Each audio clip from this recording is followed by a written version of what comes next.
El salón principal del edificio público madrileño amaneció aquella clara mañana de 1909 con una solemnidad ensayada, como si cada oscuro tablón de madera supiera de memoria su función. Filas de bancos alineados albergaban a políticos, periodistas con el sombrero apoyado en las rodillas, familias influyentes con guantes ajustados y miradas atentas, todos convencidos de que estaban a punto de presenciar otro ritual que confirmaba el honor institucional español. A través de los altos ventanales, la luz se filtraba entre las partículas de polvo y se posaba sobre el púlpito central, donde los discursos solían sellar destinos sin revelar jamás la verdad completa. Afuera, cerca de la puerta, en el barrio del Sol, la tensión bullía en la ciudad. Huelgas obreras, panfletos contra los abusos de poder, debates sobre la moral y el orden social. Sin embargo, dentro se creía que todo seguía bajo control. Don Sebastián Llorente, un respetado magistrado con 50 años de experiencia, ocupaba la silla presidencial con una postura austera, un impecable atuendo oscuro y la expresión refinada de quien nunca vacilaba en público. Al alzar la mirada hacia el público, pronunció la frase que daría inicio a la sesión: «Estamos aquí para reafirmar el honor y la confianza en nuestras instituciones», sin imaginar que, en ese momento, la propia definición del honor comenzaba a desmoronarse.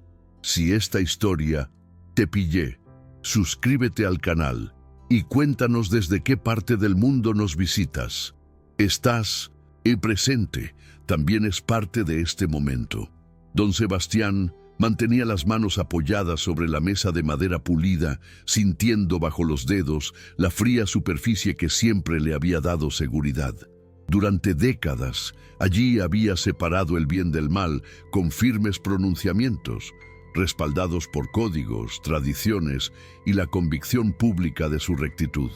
Observaba los rostros ante él como quien evalúa piezas en un tablero de ajedrez conocido. Aliados discretos, colegas atentos a cada gesto, periodistas dispuestos a registrar cualquier palabra que reforzara la imagen de un hombre incorruptible. Aún así, cuando nadie lo observaba directamente, un viejo cansancio cruzaba su mirada. No era físico, era el peso silencioso de una decisión tomada años atrás, reprimida en despachos cerrados, cuando había permitido que una injusticia se ocultara bajo la alfombra en nombre de preservar nombres poderosos. Ese día, sin embargo, el protocolo solo exigía la confirmación de una versión oficial ya aceptada por todos. Creía que simplemente conducir la audiencia con firmeza sería suficiente para completar el ritual. El ambiente estaba impregnado de una expectativa rígida, casi arrogante. Todos los allí presentes estaban seguros de que saldrían con la cómoda sensación de un trabajo bien hecho, sin grietas, sin sorpresas, sin la incómoda necesidad de revisitar el pasado.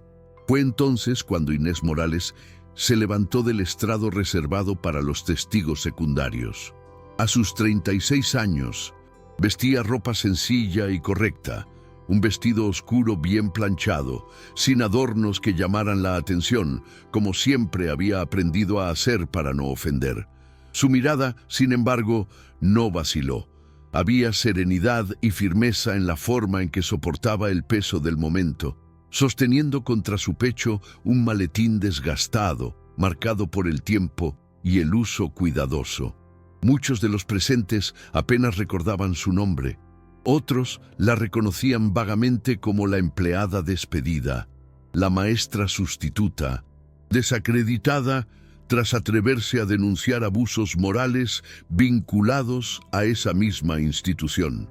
Para la mayoría, su presencia era una mera formalidad, una pieza menor en el teatro montado para confirmar reputaciones.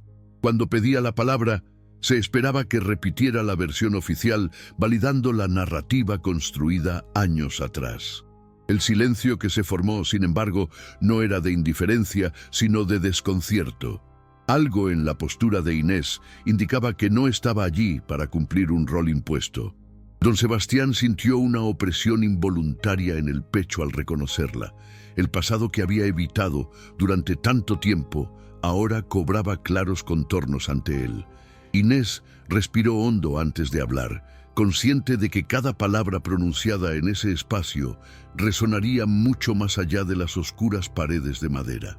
Con voz contenida, pidió permiso para leer su propio testimonio, respaldado por documentos que había conservado durante años, convencida de que la verdad solo necesitaba un momento público para existir. Un murmullo recorrió al público, una mezcla de sorpresa e incomodidad. Don Sebastián se inclinó ligeramente hacia adelante, dispuesto a interrumpirla en nombre del decoro, como tantas veces había hecho con otros. Sus ojos se encontraron con los de ella por un breve instante, y en esa mirada cruzada se encontraba todo lo que nunca se había dicho, el reconocimiento silencioso de la verdad que él había ayudado a silenciar. La tensión se hizo casi palpable, dividiendo la sala entre el honor proclamado en los discursos y la verdad a punto de ser expuesta en público. En ese instante suspendido, incluso antes de que Inés leyera la primera línea, la historia ya había cambiado de rumbo.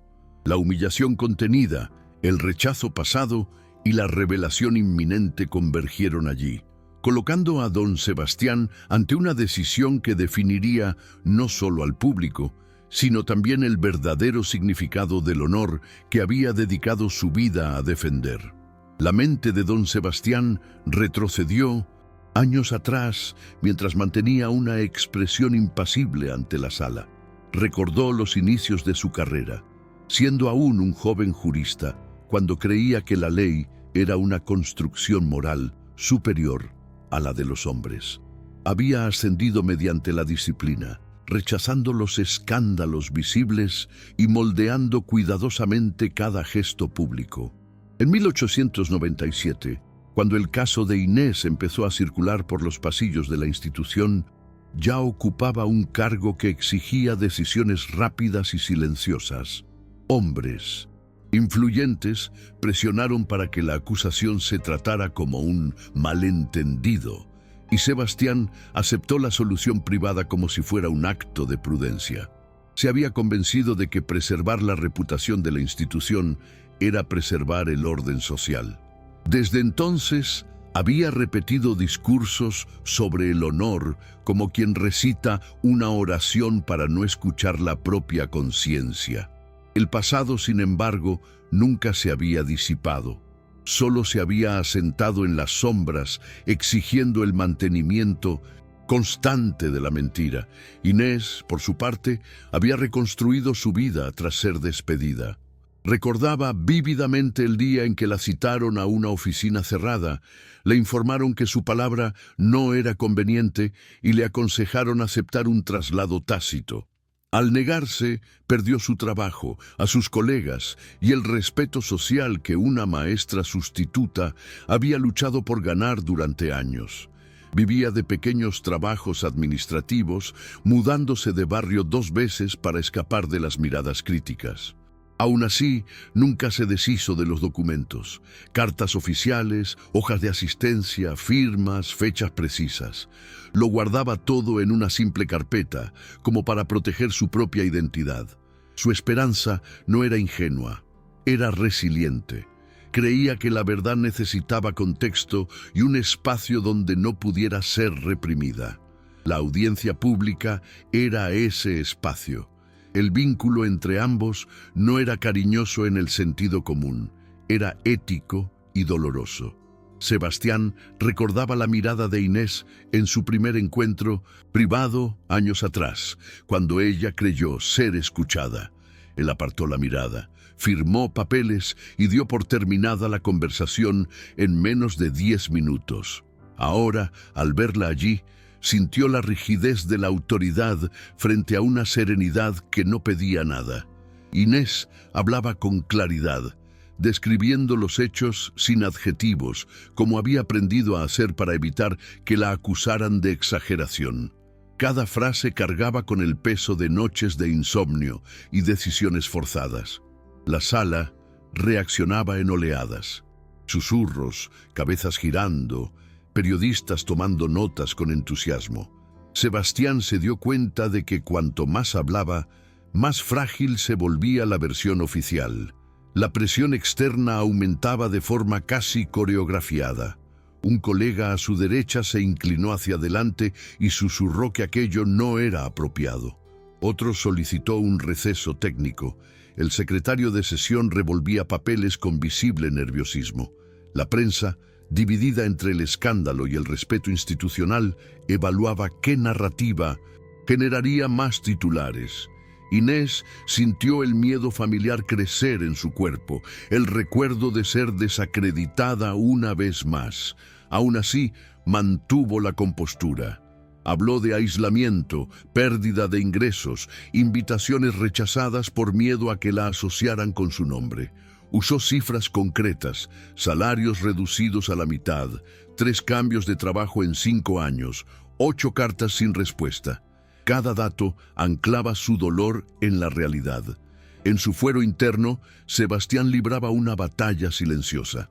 La plena autoridad que ejercía le ofrecía una salida fácil: interrumpir, silenciar, pedir decoro. Pensó en su legado, en sus hijos adultos, en el apellido Llorente asociado a la orden. También pensó en el vacío que había sentido a lo largo de los años, llenado solo por aplausos superficiales.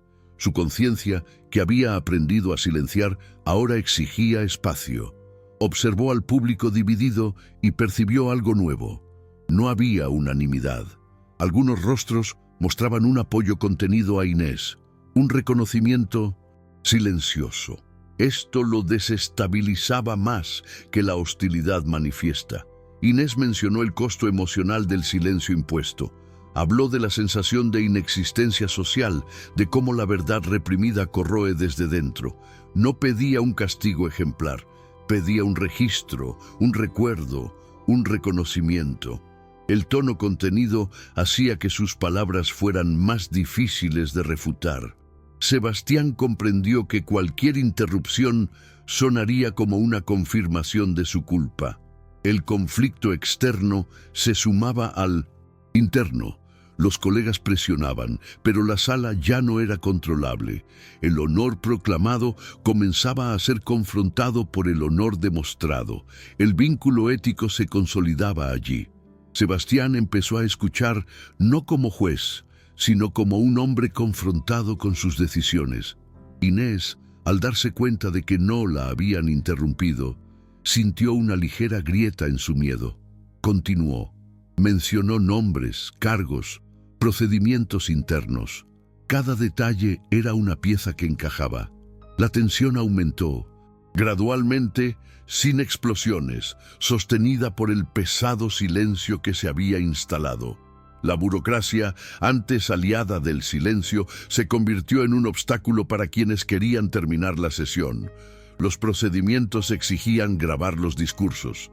El secretario vacilante comenzó a escribir. La prensa percibió el cambio y ajustó su tono. Inés se enfrentó al riesgo real de represalias sociales, pero la posibilidad de existir plenamente en ese espacio le dio fuerza. Sebastián, inmóvil, sintió que el control se le escapaba de las manos. El pasado y el presente se entremezclaban en cada frase. Sebastián recordaba haber dicho años antes que a veces el silencio protege. Ahora la frase sonaba vacía. La tensión llegó a tal punto que cualquier gesto suyo definiría el curso de la historia. Inés terminó parte de su testimonio y esperó respetuosamente su permiso tácito para continuar. La sala contuvo la respiración. La conexión emocional no era de consuelo, sino de responsabilidad compartida. Sebastián comprendió que permitir la continuidad no borraría el pasado, pero sí evitaría que se repitiera. El miedo a perderlo todo seguía ahí, tangible. Pero algo más grande emergía, la posibilidad de romper con la mentira que había sostenido su carrera. Los obstáculos se acumularon, tanto internos como externos, y el público se transformó en un campo de pruebas morales. El honor, antes un concepto cómodo, se convirtió en una cuestión incómoda. Inés, de pie, defendió su propia versión. Sebastián, sentado, cargó con el peso de la decisión.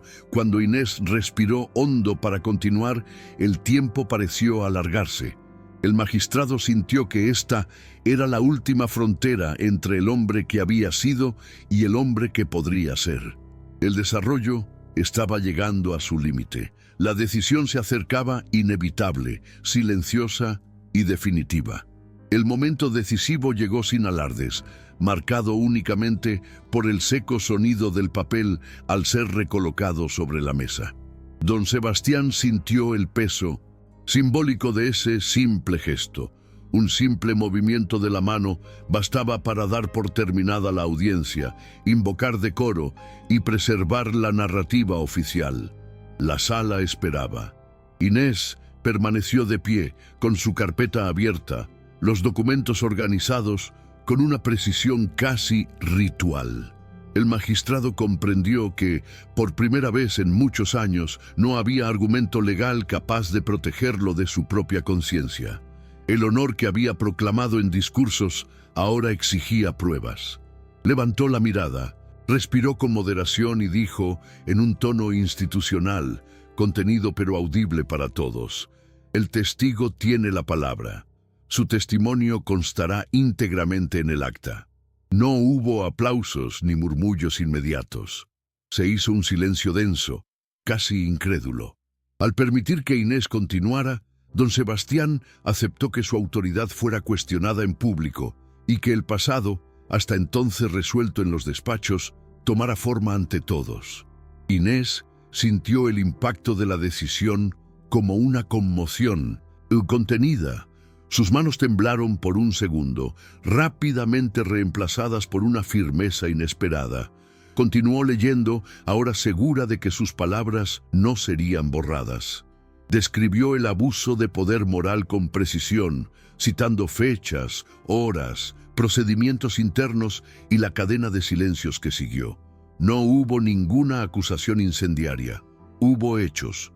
La sala reaccionó con microgestos. Un periodista dejó la pluma por un momento. Una mujer del público se llevó la mano al pecho. Un colega de 1900... Sebastián apartó la mirada.